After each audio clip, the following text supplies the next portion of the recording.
Odamda asl yuzi, asl basharasi pul muomala qilganingizda ochiladi.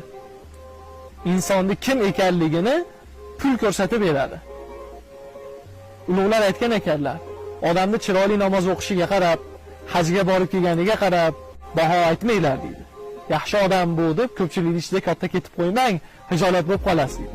Nimaga desa, chunki u bilan pul muomala qilib ko'ring deydi.